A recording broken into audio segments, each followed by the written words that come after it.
তাহলে রিজিক নিয়ে এত টেনশন করার কি আছে ভাই? টেনশনে কিছু আছে? কার কাছে রিজিক? আল্লাহ লিখে রাখছেন না?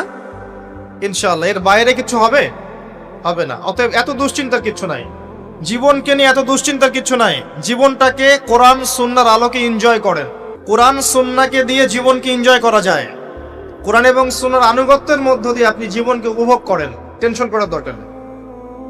মনে রাখবেন, আল্লাহ যদি আপনার সাথে থাকেন এবং আল্লাহ যদি আপনাকে কবুল করেন, পৃথিবীর কোনো শক্তি নাই আপনাকে টলাবে।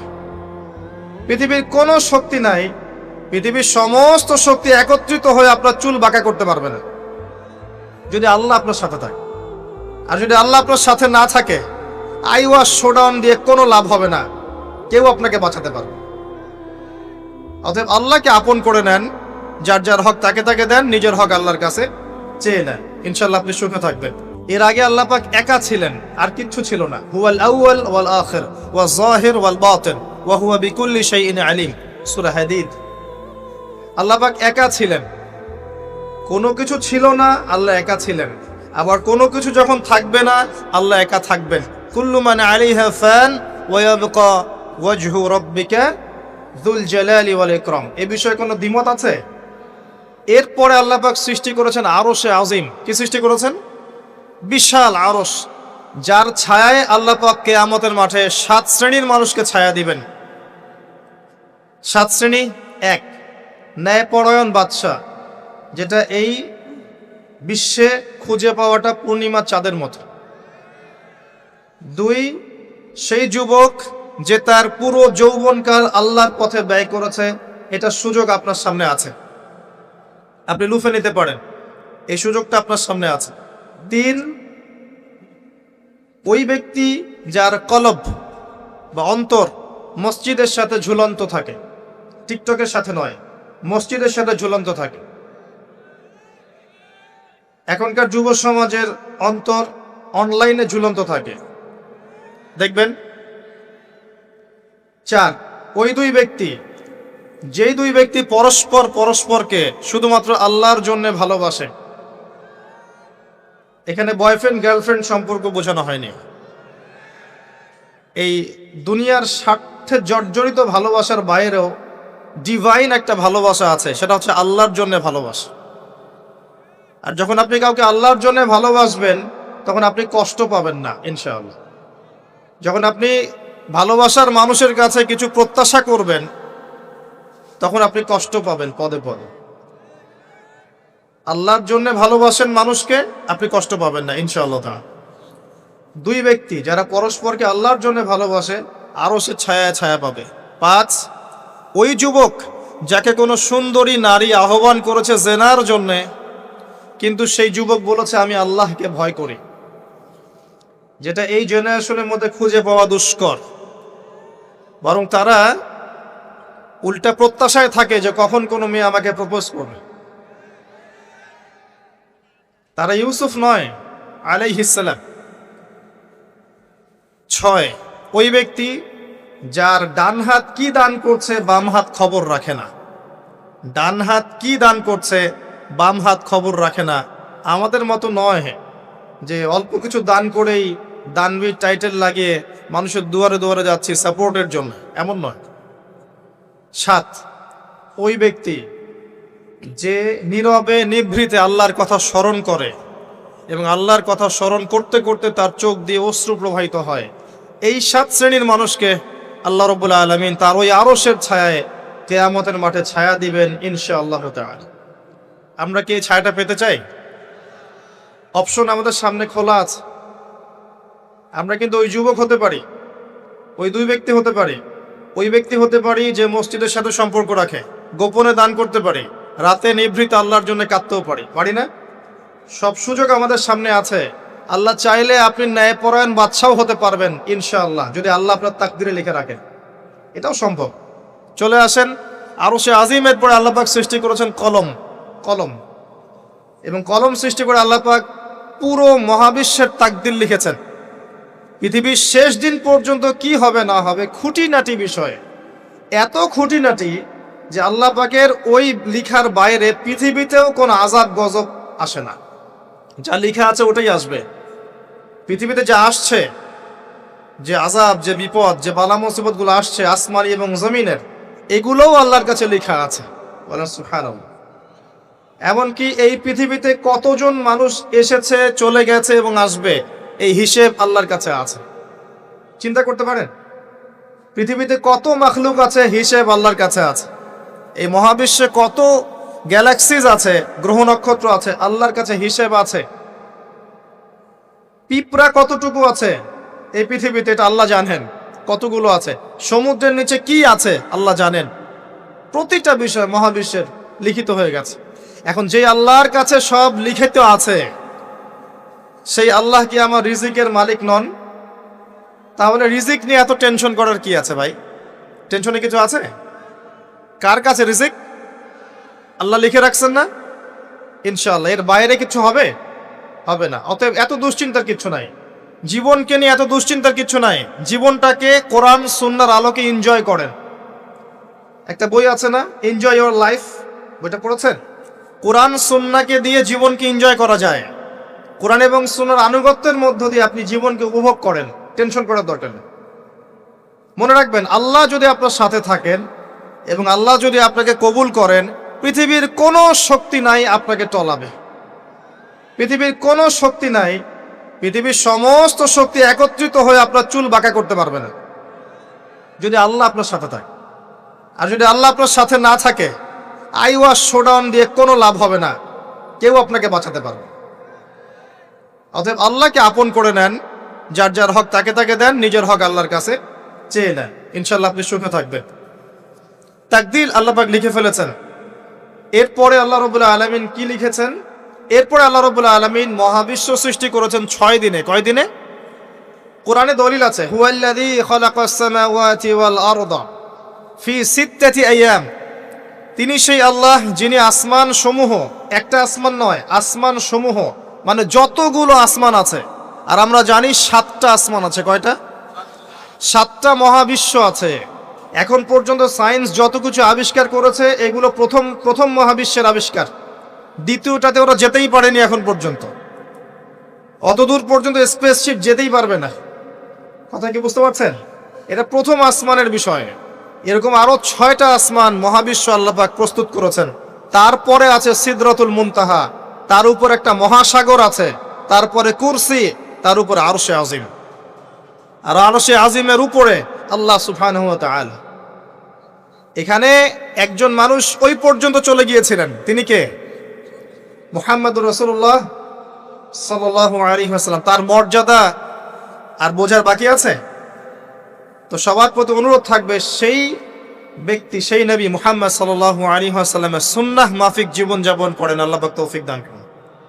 এবং এই সুন্নাহটা জীবনের একটা ক্ষেত্রে মানলে হবে না, জীবনের সমস্ত ক্ষেত্রেই মানতে চেষ্টা করতে হবে। আল্লাহ পাক তৌফিক দান করুন। আমিন। আল্লাহ রাব্বুল আলামিন এরপরে মহাবিশ্ব সৃষ্টি করে দীর্ঘদিন পর্যন্ত, অনন্তকাল বলবো না, দীর্ঘদিন পর্যন্ত মানুষ সৃষ্টি করেন নাই। জি, সূরা দাহরের প্রথম আয়াতে আল্লাহ পাক বলেছেন, হাল আতা আলাল ইনসান হিনুম মিনাদ দাহরি লাম ইয়াকুন শাইআম মাযকুরা। মানুষের উপরে এমন একটা সময় চলে গেছে যে মানুষ কোনো আলোচ্য বিষয় ছিল না। মানে মানুষ সৃষ্টি করা হবে, এখন দুনিয়া যা হচ্ছে দেখতে পাচ্ছেন, আমরা কোনো টপিকই ছিলাম না। এত সময় চলে গেছে মহাবিশ্ব। এখন মনে হয় দুনিয়াটা আমাদের, তাই না? মানুষই সব, মানুষই এই দুনিয়ার পলিটিক্যাল মালিক, ইকোনমিক মালিক, সংস্কৃতির মালিক, পরিবার, ব্যক্তি, সমাজ, সবকিছুর মালিককে মালিক মনে হয় এখন মানুষকে। কিন্তু এমন একটা সময় ছিল যখন আল্লাহ বলছেন মানুষ সৃষ্টি হবে, এই বিষয়টা অনেক দূরের পথ ছিল। আল্লাহর জ্ঞানে ছিল, কিন্তু মহাবিশ্বে মানুষের অস্তিত্ব ছিল না। এই মহাবিশ্বেই মানুষের অস্তিত্ব ছিল না। আল্লাহ রাব্বুল আলামিন মহাবিশ্ব সৃষ্টি করেছেন কুন ফায়াকুন, হও হয়ে যাও।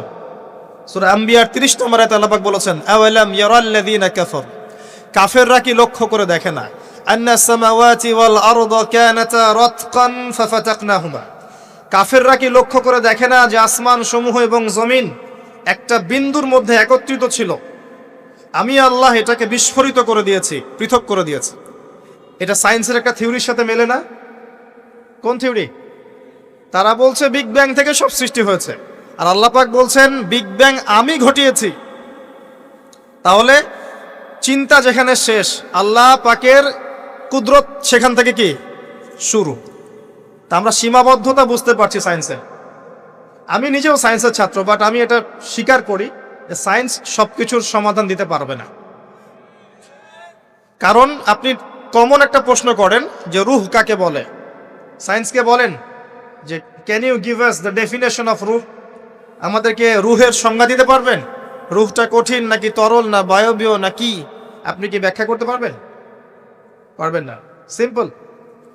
জিন জাতির ব্যাখ্যা দেন, ফেরেশতার ব্যাখ্যা দেন, কবরের আযাবের ব্যাখ্যা দেন, জান্নাত জাহান্নাম হুর পরির ব্যাখ্যা দেন। হুর পরি না, হুরুন আইন, ভুল হয়েছে, হুরুন আইন। মিজান, পুলসিরাত এগুলোর ব্যাখ্যা দিতে পারবে? আমাদের আত্মাটারই তো ব্যাখ্যা দিতে পারছে না। ঘুম, স্বপ্নের ব্যাখ্যা দিতে পারবে? ঘুমন্ত অবস্থায় মানুষ হাসছে এবং কাঁদছে, কি জন্যে ব্যাখ্যা দিতে পারবে? স্বপ্ন দেখছে, কোত্থেকে স্বপ্ন আসছে, আর স্বপ্ন মাঝে মাঝে সত্য কেমন করে হচ্ছে, এর ব্যাখ্যা দিতে পারবে? স্বপ্ন সত্যি হয় না? শেষ জামানায় মুমিনদের স্বপ্ন বেশি বেশি সত্য হবে এমনও এসেছে হাদিসে। আখিরুজ্জামানে মুমিনদের স্বপ্ন সত্যি হবে। নবী সাল্লাল্লাহু আলাইহি ওয়াসাল্লাম নবুয়তের আগে এমন স্বপ্ন দেখতেন সকালবেলা সত্য হয়ে যেত। নবুয়তের একটা অংশ স্বপ্ন, 36 ভাগের 1 ভাগ সত্য স্বপ্ন। যাই হোক, আমরা টপিকে চলে আসি। আল্লাহ রাব্বুল আলামিন বিগ ব্যাং দিয়ে মহাবিশ্ব সৃষ্টি করার পর সুদীর্ঘকাল পর্যন্ত মানুষকে সৃষ্টি করেন নাই। এরপরে অনেক সময় পর আল্লাহ পাক ফেরেশতাদেরকে ডেকে বলছেন এই আয়াতটা, যে হে ফেরেশতারা, আমি পৃথিবীতে আমার খলিফা পাঠাতে চাই, মানুষকে আমার খলিফা করে পাঠাতে চাই। খলিফা কি জিনিস? যিনি কাপড় সেলাই করেন তিনি খলিফা? খলিফা কি জিনিস? খলিফার ডেফিনেশনটা শোনে না। আল্লাহ পাক আদম আলাইহিস সালাম ছাড়াও আরো একজন নবীর ব্যাপারে খলিফা শব্দ ব্যবহার করেছেন, তার নাম কি? শুকরান, কে বলেছেন? জাযাকাল্লাহ। দাউদ আলাইহিস সালাম, তার ব্যাপারে আল্লাহ পাক বলেছেন তিনি ছিলেন খলিফা। কোন সূরা? সূরা সাদ। কোন সূরা? সূরা সাদ। আল্লাহ পাক বলেছেন ইয়া দাউদ, হে দাউদ, ইন্না জাআলনাকা খলিফাতান ফিল আরদ, নিশ্চয়ই আমি তোমাকে পৃথিবীতে আমার খলিফা করেছি।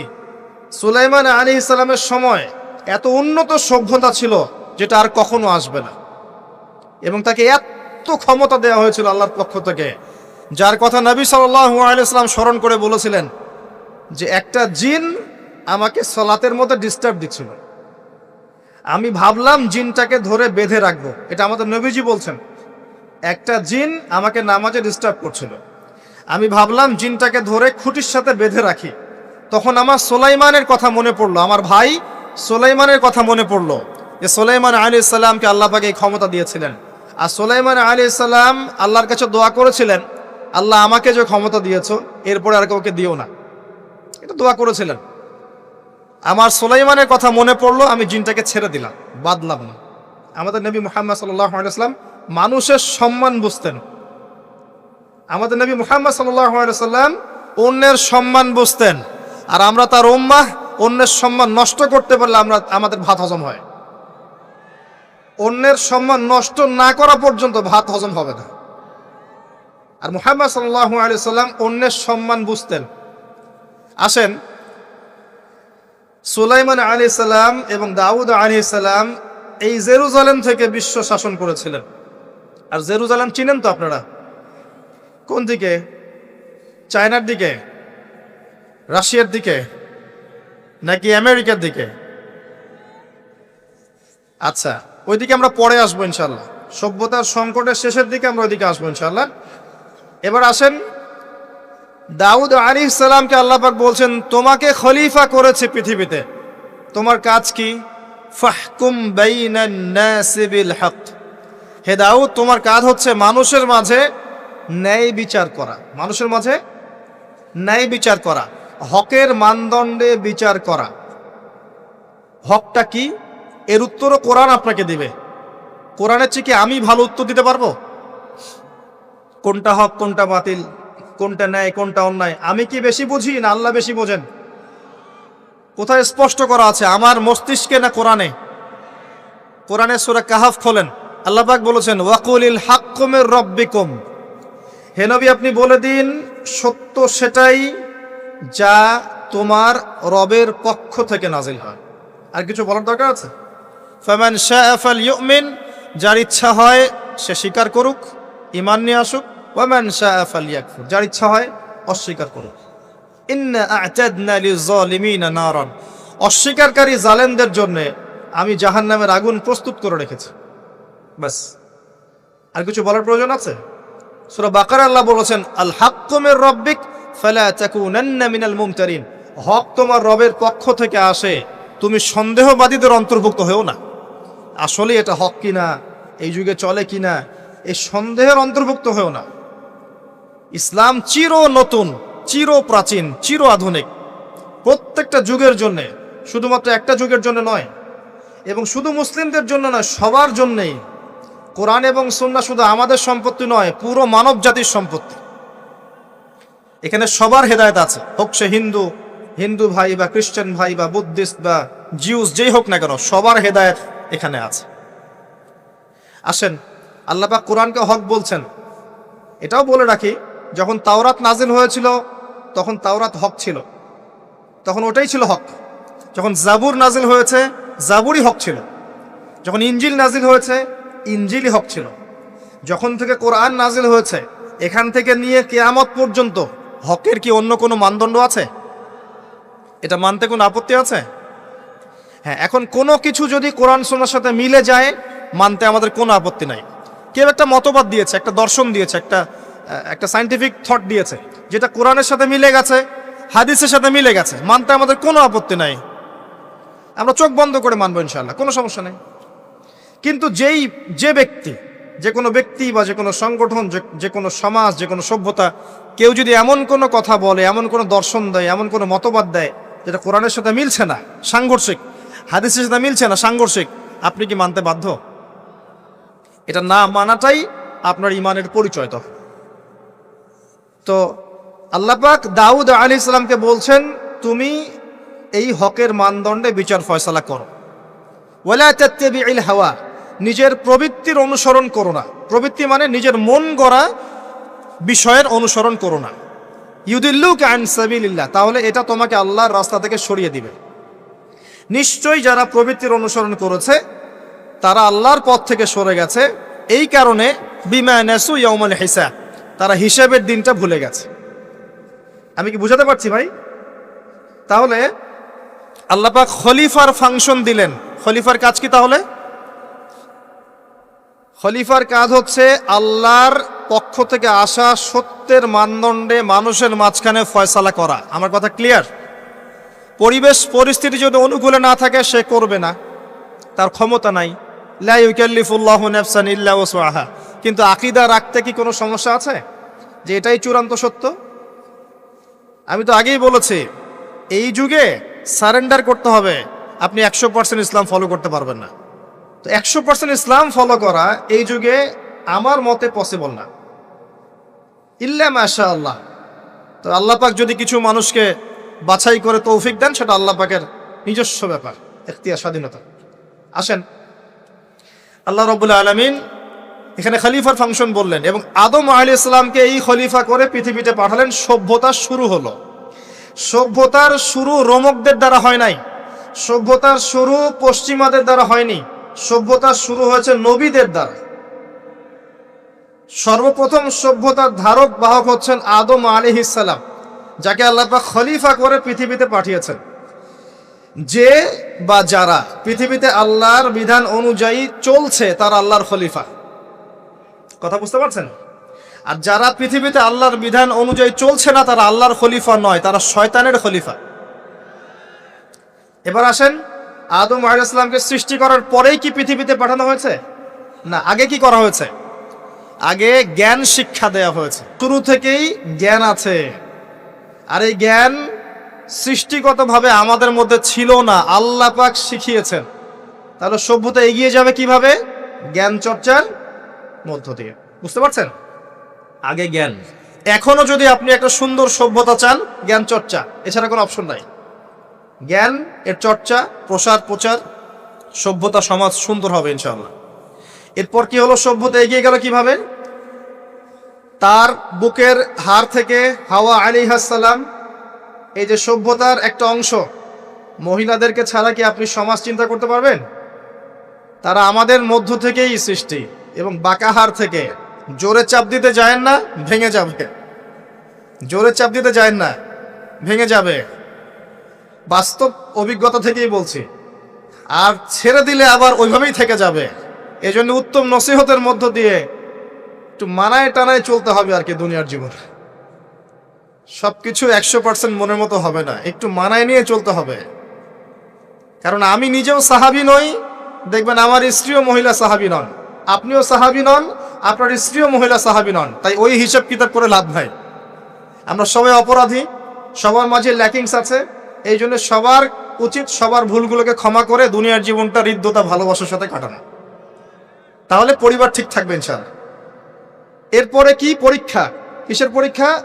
এই গাছের কাছে যেও না। কোন গাছ? এই প্রশ্নের দরকার নাই তো আমার, কোন গাছ? যে গাছই হোক, এই গাছের কাছে যেও না।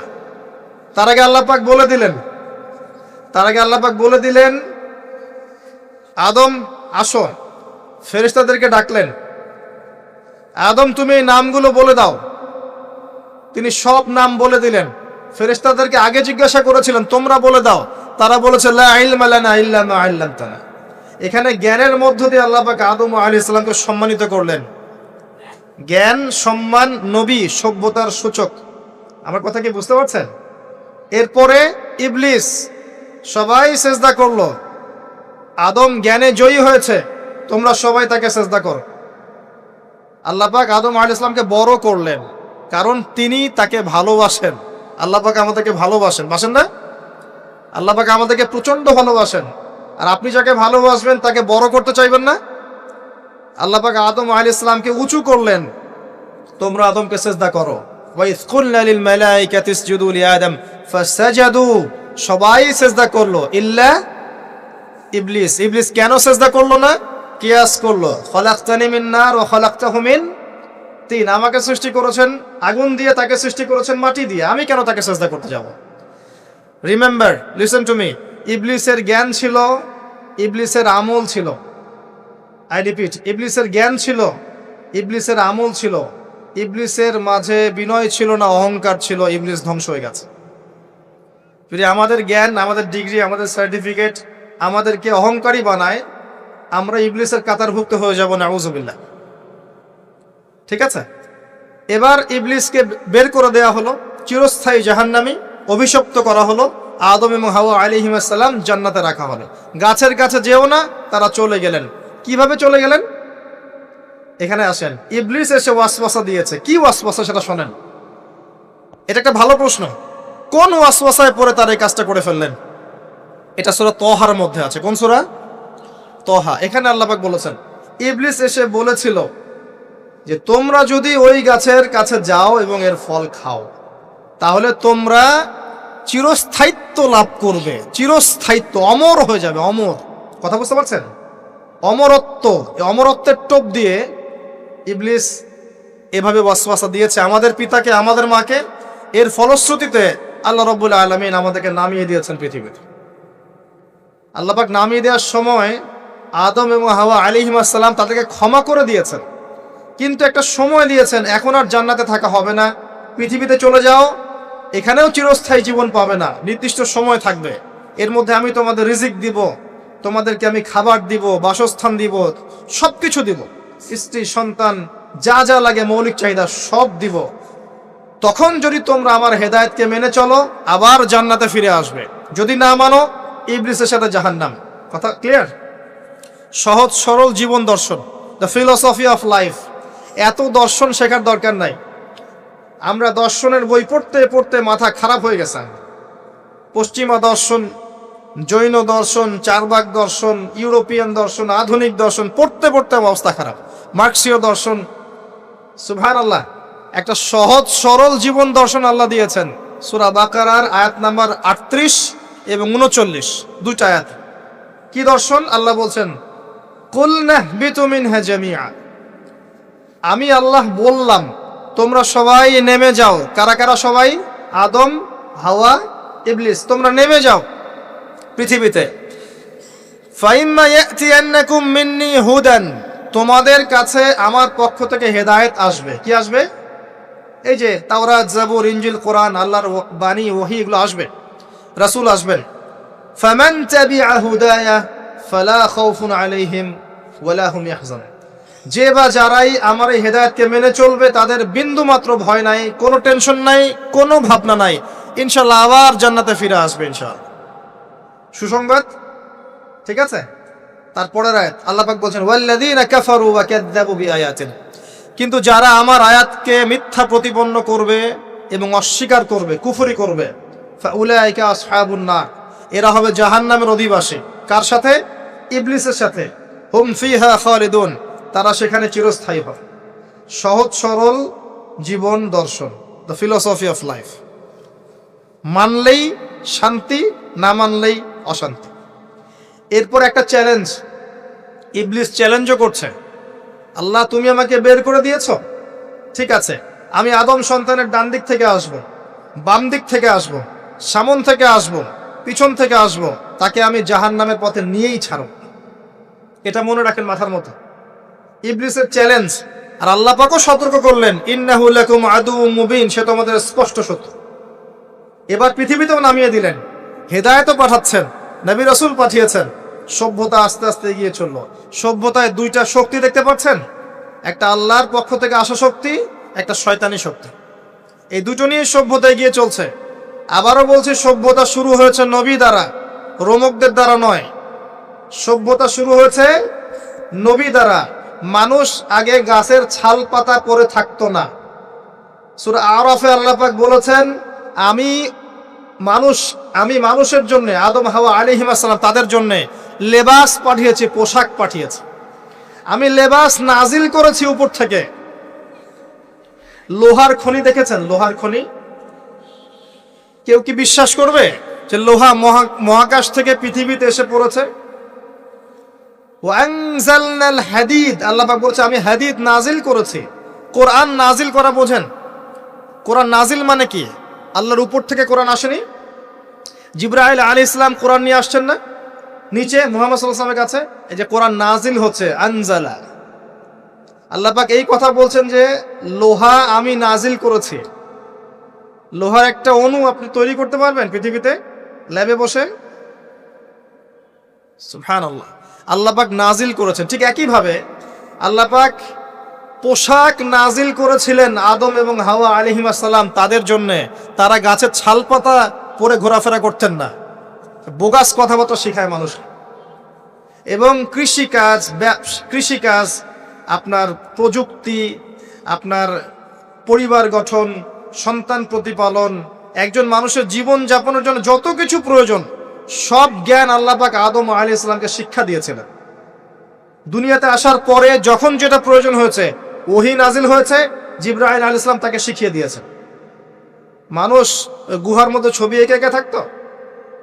আর এরা বলছে আদম আলাইহিস সালাম বানর থেকে হয়েছেন। নাউযুবিল্লাহ, সুবহানাল্লাহ। এটা যারা বিশ্বাস করে তারা সরাসরি কোরআনের সাথে কুফরি করছে, স্পষ্ট কাফের। আদম আলাইহিস সালাম আল্লাহ পাক তাকে হাত দিয়ে সৃষ্টি করেছেন, নিজের হাতে সৃষ্টি করেছেন। তিনি বানর থেকে মানুষ হননি। হ্যাঁ, যারা এই মতবাদটা দিয়েছে ওরা বানর থেকে মানুষ হতে পারে, আমরা হই না। বরং সূরা বাকারা আপনি উল্টা চিত্র দেখতে পারবেন।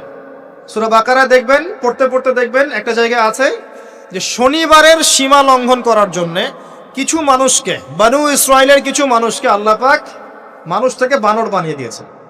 আছে না দলিল? তাহলে এটার প্রমাণ পাওয়া যাচ্ছে। সুবহানাল্লাহ। আসেন, সভ্যতা এগিয়ে চলল। সভ্যতা দুটো শক্তি, আল্লাহর বিধান, আল্লাহ নাজিলকৃত পবিত্র তাওহীদ, এবং অপর সাইডে আছে শয়তানের শিরক। কথা কি বুঝতে পারছেন? দিন দিন এগিয়ে চলতে লাগলো। প্রথম কি ক্রাইমটা হলো পৃথিবীতে? সভ্যতার প্রথম ক্রাইম হয়েছে হাবিল কাবিল। কে কাকে হত্যা করেছে? কাবিল হাবিলকে হত্যা করেছে। কি কারণে? ঈর্ষা। এখান থেকে এই সভ্যতার শিক্ষা কি? শিক্ষা হচ্ছে এটাই, আজকের দিনেও যদি আমরা হাবিল আর কাবিলের মতো এই যে কাবিল যেমন করে ঈর্ষা পরায়ণ হয়ে হাবিলকে হত্যা করেছে, এই ঈর্ষা ত্যাগ না করতে পারি, তাহলে এ উম্মার তাকদিরে খারাপই আছে। কথা কি বোঝা যায়? আমরা এখন পর্যন্ত সেই কাবিলের সুন্নত ত্যাগ করতে পারি নাই। ভিতরটা হিংসা দিয়ে ভর্তি, জর্জরিত। এগুলো যদি খুলে আল্লাহ পাক দেখাতে পারতেন জনগণের সামনে, লজ্জায়, দুর্গন্ধে, ধিক্কার জানাতে জানাতে আপনি আমার লেকচারও শুনতে আসতেন না। হ্যাঁ, যদি আমার কলিজাটাকে খুলে আল্লাহ পাক দেখাতেন যে দেখো এর কলিজার মধ্যে কি পরিমাণ হিংসা আছে, ঈর্ষা আছে, দুনিয়ার লোভ আছে, লালসা আছে, পরশ্রী কাতরতা আছে, দুর্গন্ধে আপনি আমার লেকচার শুনতে আসতেন না। জি, এটা সৌভাগ্য যে আমাদের ভিতরটা আল্লাহ পাক দেখান না। আল্লাহ পাক আমাদের কলবটাকে পরিষ্কার করুন, আত্মশুদ্ধি দান করুন, আল্লাহর নূর দান করুন এবং ঈর্ষা ত্যাগ করার তৌফিক আল্লাহ পাক দান। এবার আসেন, সভ্যতা এগিয়ে চলছে, লেকচারটা একটু লম্বা হতে পারে, একটু ধৈর্য ধরেন। সভ্যতা এগিয়ে চলছে, আদম আলাইহিস সালামের যুগে কোনো পাপাচার খুব একটা দেখা যাচ্ছে না, শুধু এই পাপাচার ছাড়া। এর পরের জেনারেশনে গিয়ে দেখছি নূহ আলাইহিস সালামের কম। কার কম? নূহ আলাইহিস সালাম, 5 জন বড় বড় নবীর একজন। 5 জন বড় বড় নবীর নাম নূহ আলাইহিস সালাম, ইব্রাহিম, মূসা, ঈসা, মুহাম্মদ সাল্লাল্লাহু আলাইহি ওয়াসাল্লাম। আমি কিন্তু শেষে প্রশ্ন করব, উত্তর দিতে হবে, ঠিক আছে? ইনশাআল্লাহ। সঠিক উত্তর দিতে পারলে পুরস্কার, না পারলে যে পারবে তাকে আপনি হাদিয়া দিবেন, আপনার পকেট থেকে হাদিয়া নিয়ে তাকে দেওয়া হবে ইনশাআল্লাহ। তো নূহ আলাইহিস সালামের যুগে কি শিরক, প্রথম শিরকের পাপ মানুষ দেখল। ইয়াগুস, ইয়াউক, নাসর এরকম কিছু মূর্তি ছিল, এই মূর্তিগুলো তার উপাসনা করা শুরু করলো। বাই দ্য ওয়ে, এই মূর্তিগুলো কিন্তু তারা হাতে তৈরি করে নাই। আমার কথাটা ভালো করে বোঝেন, এই মূর্তিটা তারা আসলে অটোমেটিকলি হাতে তৈরি করে নাই। এই মূর্তিটা তৈরি করার পিছনে শয়তান তাদেরকে ওয়াসওয়াসা দিয়েছিল। কি ওয়াসওয়াসা দিয়েছিল? এই ব্যক্তিরা ছিল আগের সময়কার বুজুর্গ ব্যক্তি। বুজুর্গ ব্যক্তি বোঝেন, পরেশগার বুজুর্গ ব্যক্তি। তো শয়তান এদেরকে বুঝিয়েছিল, যদি তোমরা বুজুর্গ ব্যক্তিদের, আল্লাহওয়ালা মানুষদের মূর্তি তৈরি করে মসজিদের বাইরে রাখো, তাদেরকে দেখলে তোমাদের ইবাদতে মনোযোগ বাড়বে। শয়তান এই ওয়াসওয়াসা দিয়েছে। ওই জেনারেশন তাই করলো। ওই জেনারেশন যখন চলে গেল, পরের প্রজন্মকে শয়তান ওয়াসওয়াসা দিল, আরে মসজিদের বাইরে কেন, ভেতরেই রাখলে হয়। তারা ভেতরে নিয়ে আসলো, এই জেনারেশন শেষ হয়ে গেল। তারপরে আরেকটা জেনারেশন আসলো, ওদেরকে শয়তান বুঝালো সরাসরি এদের কাছে চাইলেই হয়। শিরক শুরু হলো। আপনি কি বুঝতে পারছেন কিভাবে শিরক শুরু হয়েছে বিশ্বে? এবার নূহ আলাইহিস সালাম 950 বছর তার কওমকে দাওয়াত দিলেন, শিরক ছেড়ে দাও, শিরক ছেড়ে দাও। কত বছর? 9টা শতাব্দী, 9.5 শতাব্দী তিনি তার উম্মাহকে দাওয়াত দিলেন, শিরক ছেড়ে দাও। তার স্ত্রী পর্যন্ত তার কথা শুনলো না, তার ছেলেও তার কথা শুনলো না। দাওয়াতটা কেমন ছিল? আমাদের মতো এই যে লাক্সারিয়াস বসে বসে দাওয়াত দেয় এমন নয়। দাওয়াতটা এমন ছিল, নূহ আলাইহিস সালাম নিজেই বলছেন, ইন্নী দাআউতু কওমি লাইলা ওয়া নাহার। আল্লাহ, আমি আমার কওমকে দিন রাত দাওয়াত দিয়েছি, দিন রাত 24 ঘন্টা। ওয়ালাম ইয়াজিদহুম দুআই ইল্লা ফিরারা। আমার দাওয়াত শুনে মানুষ খালি পালিয়েই গেছে, পালিয়েই গেছে। এরকম করে দাওয়াত দিয়েছেন, এমন ভাবে দাওয়াত দিয়েছেন, শেষে সমাজের মানুষ শুনছে না, পরিবারের লোকও কথা শুনছে না। তখন হাত উঁচু করে বলছেন, রব্বি আন্নী মাগলুবুন ফান্তাসির। আল্লাহ, আমি পরাজিত, আমাকে সাহায্য কর। তখন আল্লাহ পাক প্লাবন পাঠালেন, ধ্বংস হয়ে গেল জালেম। আর যারা মুমিন তাদেরকে আল্লাহ পাক উদ্ধার করলেন কিস্তিতে করে। সভ্যতার সংকট বুঝতে পারছেন? সভ্যতার সংকট মানে হচ্ছে শিরক। যখন সভ্যতায় শিরক এসেছে, আল্লাহ পাক তাওহীদ পন্থীদেরকে বাঁচিয়েছেন, মুশরিকদেরকে ধ্বংস করে দিয়েছে। এবং এই মুশরিকদেরকে আল্লাহ পাক পরকালেও জাহান্নামের আগুনে জ্বালাবেন, আর তাওহীদ পন্থীদেরকে আল্লাহ পাক পরকালে জান্নাত দিবেন ইনশাআল্লাহ। এই সভ্যতা এগিয়ে যাচ্ছে, এরপরে আরো এগিয়ে গেল। সব তো বলার সময় নাই, কয়েকটা বলছি। এগিয়ে যেতে যেতে একটা কওম আসলো, একটা সভ্যতা আসলো, যারা এত শক্তিশালী, ফিজিক্যাল স্ট্রাকচার এত লম্বা চওড়া, মানে এক একজন তাল গাছের সমান সমান লম্বা মানুষ, আদম সন্তান। পাহাড় কেটে কেটে বাড়ি নির্মাণ করে। এবং তাদের এই সভ্যতা সম্পর্কে আল্লাহ পাক বলেছেন, যে লাম ইউখলাক মিসলুহা ফিল বিলাদ, এমন সভ্যতা পৃথিবীতে সৃষ্টি করা হয়নি। এত উচ্চ মানের সভ্যতা ছিল। এদের নাম ছিল আদ জাতি। আদ কি নাম? তাদের নবী ছিলেন হুদ আলাইহিস সালাম। কি নাম? হুদ আলাইহিস সালাম। তিনি দাওয়াত দিলেন একই স্টাইলে, আল্লাহর ইবাদত করো, আমার আনুগত্য করো, শিরিক করো না, ইত্যাদি ইত্যাদি। কওম তার কথা শুনলো না। অল্প কিছু মানুষ শুনলো, তাদেরকে তিনি সাথে নিয়ে চলে গেলেন। আল্লাহ পাক জালেমদেরকে ধ্বংস করে দিলেন। একই সুন্নাহ। কিভাবে ধ্বংস করলেন? ঝঞ্ঝা বায়ু দিয়ে, এমন বাতাস, যে বাতাসে পুরো কওম উড়ে চলে গেল খেজুর গাছের মতো, খেজুর গাছের ডালের মতো পড়ে থাকলো। যারা বলতো মান আশাদ্দু মিন্না কুওয়া, আমাদের চেয়ে শক্তিশালী আর কে আছে, আল্লাহ পাক ওদেরকে বাতাস দিয়ে উড়িয়ে শেষ করে দিলেন। সুবহানাল্লাহ। এরপরে আরেকটা সভ্যতা আসলো, যার নাম সামুদ। তাদের নবীর নাম সালেহ আলাইহিস সালাম। তারাও আদ জাতির ভাই, ওরাও ফিজিক্যালি অনেক স্ট্রং ছিল। একইভাবে নবী দাওয়াত দিলেন, তারা কবুল করলো না। আল্লাহ পাক ওই মুমিনদেরকে উদ্ধার করলেন, বাকিদেরকে বজ্রপাত দিয়ে ধ্বংস করে দিলেন। কি দিয়ে ধ্বংস করলেন? বজ্রপাত। বজ্রপাতের প্রচন্ড শব্দে কর্ণঘোর ফেটে গেল, তারা তাদের ঘরের সামনেই পড়ে থাকলো। এটা একটা কওম ছিল, যেই কওমটাকে বলা হয়েছিল যে সময় আছে তোমাদের সামনে, তোমরা চাইলে তওবা করে ফিরে আসতে পারো, অথবা 3 দিন ভোগবিলাস করতে পারো, ধ্বংস আসবে, আযাব আসবে। ওরা বলেছিল বরং আমরা 3 দিন ভোগবিলাস করে নেব।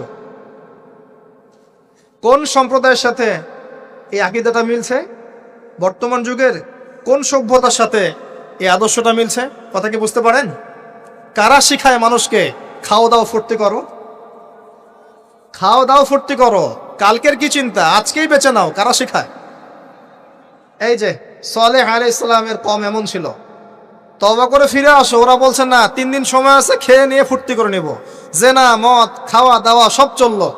তৃতীয় দিন সকালবেলা ফজরের সময় বিকট শব্দে ওদের কর্ণগুহর আল্লাহ ফাটিয়ে দিলেন, এবং ঘরের সামনে চিৎপটাং হয়ে পড়ে থাকলো। কম শেষ, ডিস্ট্রয়। এখনো হিজাজ অঞ্চলে তাদের ধ্বংসাবশেষ দেখা যায়, অনলাইনে সার্চ করে দেখেন। সভ্যতা এগিয়ে চললো। আপনি কি সভ্যতার এগিয়ে যাওয়ার মধ্যে মিল পাচ্ছেন? কোনো একটা কমন জিনিস পাচ্ছেন? প্রত্যেক সভ্যতা আল্লাহ পাক ওহী নাজিল করেছেন, রাসূল পাঠিয়েছেন, আনুগত্যের দিকে আহ্বান করেছেন। যারা করে নাই ধ্বংস, যারা করেছে সফল। সভ্যতার সংকট। সভ্যতা এগিয়ে যেতে যেতে একটা কওম আসলো, যার নাম হচ্ছে শুআয়ব, কওমে মাদিয়ান। কি নাম? কওমে মাদিয়ান। শুআয়ব আলাইহিস সালামের কওম। শুআয়ব আলাইহিস সালাম একজন নবী ছিলেন, যিনি তার মেয়েকে মূসা আলাইহিস সালামের সাথে বিয়ে দিয়েছিলেন। ওইদিকে আমরা আসছি ইনশাআল্লাহ। শুআয়ব আলাইহিস সালামের কওমের অপরাধ ছিল, এরা মাপে কম দিত এবং ডাকাতি করত। কি করত? ডাকাতি। আমরাও কিন্তু কম করি না ডাকাতি। এখন আমরা নেক্সট সুরতেও ডাকাতি করি, বৎসুরতেও ডাকাতি করি, করি না? অনেকে তো কোটটাই পরে ডাকাতি করে, কোটটাই পরে বড় বড় মাপের ডাকাতি করে। কারণ আপনি কোটটাই পরলে তো ধরতে পারবেন না কলার, কিছু বলতে পারবেন না। সব ক্ষেত্রে এগুলো চলছে। স্যুট বুট পরে বসে থাকবো সুদী ব্যাংকে, মানুষের রক্ত চুষে খাচ্ছে। অনেক সময় দেখা যায় দিনের লেবাস পরেও আমরা জনগণের টাকা পয়সা লুটে খাই। হ্যাঁ, তো ওই যে ডাকাতি করতো শুআয়ব আলাইহিস সালামের কওম, এবং তারা মাপে কম দিত। রমজান মাসে একটা অনুরোধ করবো, আল্লাহর ওয়াস্তে কৃত্রিম সংকট তৈরি করে মানুষকে কষ্ট দিয়েন না, বরং এই মাসে আপনি দাম আরো কমিয়ে দেন, আল্লাহ আপনার রিজিকে বারাকা দিবেন। ইনশাআল্লাহ মানুষকে খাওয়ান, বেশি বেশি ইফতার করান, বেশি বেশি ইফতার করান, সমাজ কল্যাণমূলক কাজ করেন, আল্লাহ রহম করবে ইনশাআল্লাহ। আল্লাহর ওয়াস্তে এই মাসটাকে কোটিপতি হওয়ার সুযোগ মনে করেন না, এটা আপনার ক্ষমা পাওয়ার মাস। আল্লাহ পাক বোঝার তৌফিক দান করুন তাদেরকে।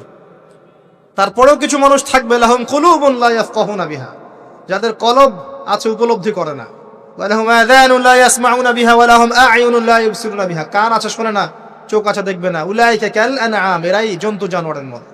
বাল হুম আদাল, বরং তার চেয়ে ওরা নিকৃষ্ট। বাল হুম আদাল, বরং তার চাইতেও নিকৃষ্ট। ওয়া উলাইকা হুমুল গাফিলুন, এরা গাফিল সম্প্রদায়।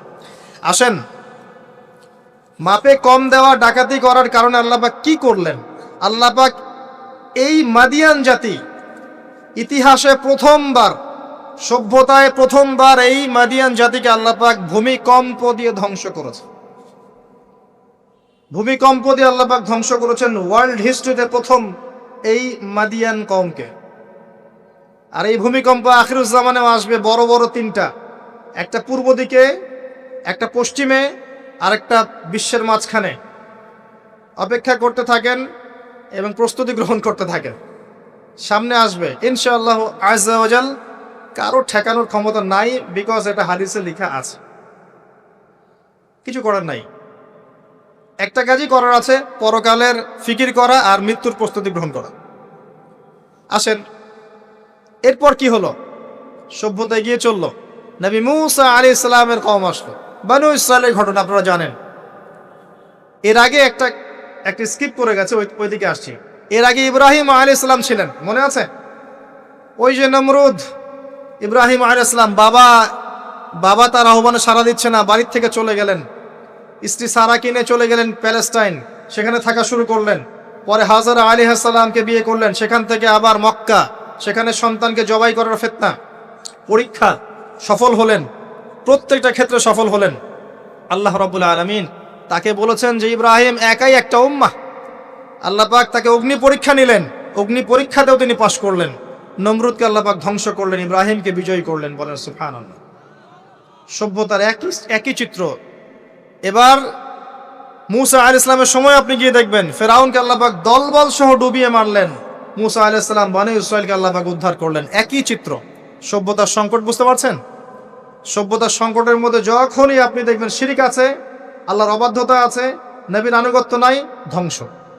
যখনই তাওহীদ আছে, সুন্নত আছে, হালাল আছে, নবীর আনুগত্য আছে, সাফল্য। সভ্যতা আরো এগিয়ে গেল, দেখবেন দাউদ আলাইহিস সালামের যুগ আসলো, তিনি জেরুজালেম থেকে ওয়ার্ল্ড শাসন করা শুরু করলেন। সুলাইমান আলাইহিস সালামের সময় আসলো, তিনি আরো বড় পরিসরে শাসন করা শুরু করলেন। এদিকে ইউসুফ আলাইহিস সালামের সময় এসেছিল, যিনি মিশরে রাজত্ব করেছিলেন। ইয়াকুব আলাইহিস সালামের সময় এসেছিল, ইদ্রিস আলাইহিস সালামের যুগ এসেছিল। যুলকারনাইন তার সময় এসেছিল, যিনি মাশরিক মাগরিব বিজয় করেছিলেন। অনেক যুগ চলে গেল, এমনকি ঈসা ইবনে মারইয়ামের সময় আসলো, তিনিও একই সুন্নাহ পালন করতে লাগলেন। এরপরেও মুহাম্মদ সাল্লাল্লাহু আলাইহি ওয়াসাল্লামের সময় আসলো। এখান থেকে আপনি একটু বচন কবুল করতে লাগলো এবং ইসলামের প্রচার প্রসার বাড়তে লাগলো। যত প্রচার বাড়তে লাগলো, কাফের মুশরিকদের নির্যাতন তত বেশি বাড়তে লাগলো। এত নির্যাতন বাড়তে লাগলো, এক পর্যায়ে মক্কা থেকে আবিসিনিয়ায় হিজরত করতে হলো, হাবাসা, ইথিওপিয়ায়। সেখানে বাদশা নাজাশী ছিলেন, তিনি মুসলিমদেরকে আশ্রয় দিলেন, সেখানে মুসলিমরা থাকতে লাগলো। এমনকি নবী সাল্লাল্লাহু আলাইহি ওয়াসাল্লাম তায়েফে গেলেন সাহায্য পাওয়ার আশায়, তায়েফবাসী খারাপ ব্যবহার করলো, তাকে রক্তাক্ত করলো, তিনি আবার মক্কায় ফিরে আসলেন। তিনটা বছর গাছের ছাল পাতা খেয়ে সাহাবায়ে কেরামকে শিয়ারে আবু তালেবে রাত দিন কাটাতে হলো। 3 বছরের বয়কট জীবন। এরপরে একই বছর অল্প কয়েকদিনের ব্যবধানে চাচা আবু তালেব এবং স্ত্রী খাদিজা রাদিয়াল্লাহু আনহা ইন্তেকাল করলেন। নবী সাল্লাল্লাহু আলাইহি ওয়াসাল্লাম বিষণ্ণ হয়ে পড়লেন। আল্লাহ পাক তাকে মেরাজ ঘটালেন, তার সমস্ত বিষণ্ণতা দূর হয়ে গেল। নবী সাল্লাল্লাহু আলাইহি ওয়াসাল্লাম 11তম বর্ষে ইয়াসরিব থেকে আগত 6 জন যুবককে দাওয়াত দিলেন, যাদের নেতা ছিল সাআদ বিন জুরারাহ রাদিয়াল্লাহু আনহু। এই 6 জন ইয়াসরিব মানে মদিনা থেকে এসেছিল, তার ইসলাম কবুল করে আবার মদিনায় ফেরত গেল। তার পরের বছর তারা আরো 6 জনকে নিয়ে আসলো, 6 যোগ 6 মোট 12 জন। এর পরের বছর মুসআব বিন উমাইর রাদিয়াল্লাহু আনহুর দাওয়াতের ফলে 12 থেকে 75 জন মানুষ মদিনা থেকে এসে ইসলাম কবুল করলো। মদিনায় হিজরতের পটভূমি তৈরি হলো। নবী সাল্লাল্লাহু আলাইহি ওয়াসাল্লাম তার পরের বছর হিজরত করলেন মদিনায় সাহাবায়ে কেরামকে নিয়ে। এই যে মদিনা, এটাই হলো প্রথম ইসলামিক স্টেট। কথা কি বুঝতে পারছেন? ওই দাউদ এবং সুলাইমান আলাইহিস সালামের পর এবং ইউসুফ আলাইহিস সালামের যুগের পর এই মদিনাই হচ্ছে পরবর্তী ইসলামিক স্টেট। এখানে ছিল রাষ্ট্রের সমস্ত সংজ্ঞা, এখানে ফুলফিল হলো, এখানে জনগণ হলো, এখানে সার্বভৌমত্ব থাকলো, এখানে গভর্নমেন্ট হলো এবং যার প্রেসিডেন্ট স্বয়ং মুহাম্মদ সাল্লাল্লাহু আলাইহি ওয়াসাল্লাম। আমার কথা কি বুঝতে পারছেন? আমি একটু দ্রুত নিয়ে যাচ্ছি আপনাদেরকে, সময় শর্ট। এবার এই মদিনাকে প্রোটেক্টেড করার জন্য নবী সাল্লাল্লাহু আলাইহি ওয়াসাল্লাম সামরিক বাহিনী থেকে শুরু করে ইকোনমিক বেস, আপনার পলিটিক্যাল অ্যাফেয়ার্স, সমস্ত বিষয়গুলো করতে লাগলেন। এক পর্যায়ে আবু সুফিয়ানের কাফেলাকে আক্রমণকে কেন্দ্র করে বদরের যুদ্ধ হয়ে গেল, আর এই যুদ্ধে মুসলিমদেরকে আল্লাহ পাক বিজয় দান করলেন। তার পরের বছর উহুদের যুদ্ধ হলো। আমাদের একটা ভুলের কারণে আমরা এই যুদ্ধের সাময়িক বিপর্যয়ের শিকার হলাম। পরাজিত হয়নি, সাময়িক বিপর্যয় শিকার হয়েছে। স্বয়ং নবী সাল্লাল্লাহু আলাইহি ওয়াসাল্লামকেও মার খেতে হয়েছে। জি, এবং 70 জন সাহাবী এখানে ইন্তেকাল করেছেন, শাহাদাত বরণ করেছেন, যার মধ্যে হামজা রাদিয়াল্লাহু আনহুও ছিলেন। এর পরের বছর 10,000 সৈন্য নিয়ে মুশরিকরা আক্রমণ করলো মদিনা। এখানে 1.5-2 মাস মদিনাকে অবরোধ করে রাখলো। এটা হলো খন্দকের যুদ্ধ, আহজাবের যুদ্ধ। সূরা আহজাব পড়ে দেখেন। এরপর তারা ফিরে চলে গেল। এবার নবী সাল্লাল্লাহু আলাইহি ওয়াসাল্লাম বললেন, আজকের পর থেকে তারা আর আমাদেরকে আক্রমণ করতে পারবে না, আমরাই করবো ইনশাআল্লাহ। এরপর নবী সাল্লাল্লাহু আলাইহি ওয়াসাল্লাম দাওয়াত বাড়াতে লাগলেন, ইকোনমিক বেস বাড়াতে লাগলেন, সামরিক বিষয়গুলো শক্তিশালী করতে লাগলেন এবং গোত্রে গোত্রে ইসলামের দাওয়াত পৌঁছে দিতে লাগলেন। এক পর্যায়ে স্বপ্ন দেখলেন তিনি মক্কা তাওয়াফ করছেন। সাহাবীরা বুঝে ফেললেন যে আমরা মক্কায় ঢুকবো। তারা ইহরাম বেঁধে মক্কায় ঢুকতে লাগলেন। প্রতিবন্ধকতা দেওয়া হলো হুদাইবিয়া নামক জায়গায়। হুদাইবিয়া নামক জায়গায় খালিদ বিন ওয়ালিদ, যিনি তখন ইসলাম কবুল করেননি রাদিয়াল্লাহু আনহু, তিনি মুসলিমদেরকে ঠেকিয়ে দিলেন, যাওয়া হবে না। এর ফলশ্রুতিতে এখানে চুক্তি হলো, যেটাকে আমরা হুদাইবিয়ার সন্ধি বলে থাকি। চুক্তির প্রতিটা দফায় বাইরের চোখ দিয়ে মনে হয় যে আমাদের প্রতিকূলে যাচ্ছে, কিন্তু আদতে এগুলো আমাদের অনুকূলে ছিল। কি দফা? 10 বছর আমরা যুদ্ধ করব না, ওকে ডান। তোমাদের কেউ আমাদের দলে আসলে ফিরাই দেওয়া লাগবে, আমাদের কেউ তোমাদের দলে গেলে ফিরাই দিব না, ওকে ডান। এই বছর ওমরা করতে পারবে না, ফেরত যেতে হবে, ঠিক আছে ডান। পরের বছর আসতে হবে, তাও 3 দিনের জন্য বিনা অস্ত্রে, ওকে ডান। সবকিছুই ডান, যাও। এই চুক্তি হয়ে গেল। আল্লাহ পাক আয়াত নাজিল করলেন, ইন্না ফাতাহনা লাকা ফাতহাম মুবিনা। এই চুক্তির মধ্যেই তোমাকে আমি বিজয় দিয়েছি হে নবী সাল্লাল্লাহু আলাইহি ওয়াসাল্লাম। বলেন সুবহানাল্লাহ। কি বিজয় বোঝেন এই জায়গাটা। কুরাইশরা ছিল সবচেয়ে বড় শত্রু, আর আমাদের আরেকটা শত্রু ছিল ইহুদিরা, যাদের মধ্যে 3টা গোত্র ছিল, বনু কুরাইজা, বনু কাইনুকা, বনু নাজির। বনু নাজির, বনু কুরাইজা, বনু কাইনুকা, এদেরকে বের করে দেওয়া হয়েছে। এরা খায়বারে গিয়ে আশ্রয় নিয়েছে।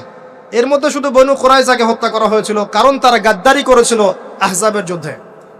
এটা দ্বিতীয় বড় শত্রু, আর এই কুরাইশরা সবচেয়ে প্রধান বড় শত্রু। কি করলেন নবী সাল্লাল্লাহু আলাইহি ওয়াসাল্লাম? তিনি 10 বছরের জন্য তাদের হাতকে চেপে ধরলেন। এই 10 বছর তারা আমাদের সাথে আর যুদ্ধ করবে না, মানে এরা স্টপ। এখন আমি বাইরের শত্রু থেকে ডিল করতে পারবো। কথা কি বুঝতে পারছেন? এই চুক্তির ঠিক পরের বছর নবী সাল্লাল্লাহু আলাইহি ওয়াসাল্লাম খায়বার আক্রমণ করলেন, কারণ এরা আর খায়বারকে সাহায্য করতে পারবে না। What a leader, what a personality, মানে কি ব্যক্তিত্ব, কি নেতা, কি বিচক্ষণতা, চিন্তা করেন। 10 বছর বন্ধ করে দিলাম, তোমার সাথে আমার কোনো লড়াই নাই এবং তুমি আমাদের কোনো শত্রুকে হেল্প করতে পারবে না, ওকে ডান, ডিল হয়ে গেল। এবার যেহেতু বড় শত্রুর হাত চেপে ধরা হয়েছে, এখন ছোট ছোট শত্রুগুলোকে তিনি সাইজ করা শুরু করলেন, একটা একটা করে ধরে সবগুলোকে সাইজ। পরে বড়টারও কলার চেপে ধরলেন। কি ডিপ্লোমেসি! আমরা খালি এখন মিষ্টি খাওয়া সুন্নত জানি, আমরা এখন জিওপলিটিক্যাল ডিপ্লোম্যাটিক সুন্নাত জানি না। জি, চিন্তা করে দেখ, এই জায়গাটা খুব ভালো করে বুঝবেন। খায়বার বিজয়ের পর থেকে নিয়ে মুসলিমদের আর্থসামাজিক অবস্থা আরো বাড়তে লাগলো, প্রচুর সম্পদ গনিমত বাড়তে লাগলো এবং পররাষ্ট্রনীতি অ্যাপ্লাই করা হলো। রোমক সম্রাটকে দাওয়াত দেওয়া হচ্ছে, মিশরের বাদশাকে দাওয়াত দেওয়া হচ্ছে, পারস্যে দাওয়াত দেওয়া হচ্ছে। আস্তে আস্তে সারা বিশ্বে ইসলামের দাওয়াত ছড়িয়ে পড়ল। এক পর্যায়ে মাত্র এই চুক্তির 3-4-5 বছর পরেই, এই চুক্তির 10 বছর যায় নাই, 3 বা 4 বছর পরেই, 3-4 4.5 এরকম বছর পরেই বিনা যুদ্ধে বিশাল সেনাবাহিনীকে নিয়ে নবী সাল্লাল্লাহু আলাইহি ওয়াসাল্লাম এই মক্কা আক্রমণ করলেন। মক্কা বিজয়। কোন মক্কা? যেই মক্কায় আগে শিরিক ছিল, এখন শিরিক নাই। যেই মক্কায় সুদ ছিল, এখন সুদ নাই। যেই মক্কায় নারীকে জীবন্ত কবর দেওয়া হয়েছে, নারীর কোনো অবমাননা নাই। যেই মক্কার মধ্যে মাদকের সয়লাভ ছিল, কোনো সয়লাভ নাই। যে মক্কায় গোত্রীয় হানাহানি কাটাকাটি ছিল, এখন কিচ্ছু নাই, সবাই ভাই ভাই। এই মক্কা, জাহেলিয়াতের মক্কাকে আল্লাহ রাসূল সাল্লাল্লাহু আলাইহি ওয়াসাল্লাম 23 বছরের ব্যবধানে একেবারে টোটাল ইসলামিক পরিবেশে পরিণত করলেন। সেই আল্লাহ কি মরে গেছেন? সেই নবীর আদর্শ কি মরে গেছে? আল্লাহ নাজিল করা সেই কিতাব কি উঠে গেছে পৃথিবী থেকে? তাহলে ওই জাহেলি সমাজকে যদি পরিবর্তন করা যায়, আমাদের জাহেলিয়াতকে পরিবর্তন করা সম্ভব না? এই বিশ্বের জাহেলিয়াত পরিবর্তন করা সম্ভব নয়? আমরা করতে পারি না পারি, আল্লাহ পাক এমন প্রজন্ম আনবেন, দেখে নিন তারা করে দেখাবে ইনশাআল্লাহ। যখন আল মাহদি আসবেন, ঈসা ইবনে মারিয়াম আসবেন, তখন জাহিলিয়াতের রেশ মাত্র থাকবে না ইনশাআল্লাহ, ইনশাআল্লাহু আযজা ওয়া জাল। এর আগ পর্যন্ত কঠিন সময় আছে। ওই কঠিন সময় যাওয়ার আগে আরেকটু পথ পাড়ি দেওয়া আপনাদেরকে। মুহাম্মদ সাল্লাল্লাহু আলাইহি সাল্লাম এই যে মক্কা ইসলামিক পুরো একটা এনভায়রনমেন্ট প্রতিষ্ঠা করলেন, এরপর কি এটা থেমে গিয়েছিল? এরপর আবু বকর সিদ্দিক রাদিয়াল্লাহু আনহু এসেছেন, তিনিও সেই খেলাফার দায়িত্ব পালন করেছেন। কোন খেলাফা? ফাহকুম বাইনান নাসি বিল হক, সূরা সাদ। তারপরে এসেছেন ওমর ইবনে খাত্তাব, আরো 10 বছর, তখন মুসলিমরা অর্ধ বিশ্ব শাসন করেছে। এরপরে এসেছেন উসমান রাদিয়াল্লাহু আনহু, মুসলিমরা আরো বড় বিশ্ব শাসন করেছে। তারপরে এসেছে আলী রাদিয়াল্লাহু আনহুর যুগ, তখন মুসলিমরা অভ্যন্তরীণ কিছু ক্রন্দলে লিপ্ত হয়ে গিয়েছিল, এখানে মুসলিমদের শক্তিটা কিছুটা কমে যায়। আলী রাদিয়াল্লাহু আনহুকে হত্যা করা হয়েছিল, তাকে চোরাগুপ্ত হামলা চালিয়ে হত্যা করা হয়েছে, ঠিক যেমন ওমর রাদিয়াল্লাহু আনহুকে হত্যা করা হয়েছিল। এরপর কি হয়েছে? এরপর মুসলিমদের মাঝে আস্তে আস্তে ফিতনা বাড়তে শুরু করেছে। একদল মানুষ বের হয়েছে যারা বলেছে যে আলী রাদিয়াল্লাহু আনহু তিনি নবী, নাউজুবিল্লাহ। এরা তাকে নিয়ে এত বেশি বাড়াবাড়ি করেছে যে তারা পথভ্রষ্ট হয়ে গেছে। আরেক দল লোক বের হয়েছে, এরা বলেছে কবিরা গুনাহগার ব্যক্তি হলেই কাফের, একে হত্যা করা লাগবে, এরা হয়ে গেছে খারেজি। আরেক দল লোক বের হয়েছে, এরা বলে তাকদীর বলতে কিচ্ছু নাই। আরেক দল লোক বের হয়েছে যারা বলে যে মানুষের কর্মের কোনো স্বাধীনতা নাই। আরেক দল বের হয়েছে যুক্তি দিয়ে প্রমাণিত হলেই কোরআন সুন্নাহ মানবো, না হলে মানবো না। এরকম করে শিয়া, খারেজি, মুতাজিলা, মুরজিয়া, জাহমিয়া, জাবারিয়া, কাদারিয়া, কত যে দল বের হয়েছে, আস্তে আস্তে আস্তে আস্তে উম্মাত বিভক্ত হতে শুরু করেছে। এই সময়ে ইমামগণ আবির্ভূত হয়েছিলেন, মুহাদ্দিসগণ আবির্ভূত হয়েছিলেন, তারা সংস্কারধর্মী কাজ অব্যাহত রেখেছিলেন। এভাবে আস্তে আস্তে মাযহাবগুলো গড়ে উঠেছে, হাদিসের কিতাবগুলো আমরা পেয়েছি, সভ্যতা এগিয়ে গেছে। আগাতে আগাতে এক পর্যায়ে উমাইয়ারা শাসন নিয়েছে। উমাইয়ারা প্রায় 132 বছর এই উম্মাকে লিড দিয়েছিল। তখন ইসলামী খেলাফা একটা শেল, যদিও তারা ভিতর থেকে ফাসেক হয়ে গিয়েছিল, কিন্তু একটা শেল ছিল 132 বছরের মতো। ইসলাম এগিয়ে গেছে, সভ্যতা এগিয়ে গেছে, সভ্যতার অমুকরা দিয়েছে, সভ্যতা মুসলিমরা দিয়েছে, সভ্যতা এগিয়ে গেছে। এরপরে আব্বাসীয় খেলাফত এসেছে, প্রায় 500-550 বছর, 550 বছর তারা পৃথিবী শাসন করেছে। আব্বাসীয়দের সময় মুসলিমদের ভিত যখন দুর্বল হয়ে যায়, তখন মঙ্গোলিয়ানরা আব্বাসীয়দেরকে আক্রমণ করেছিল এবং 40 দিনের ব্যবধানে 20 লাখ মুসলিমকে হত্যা করেছে।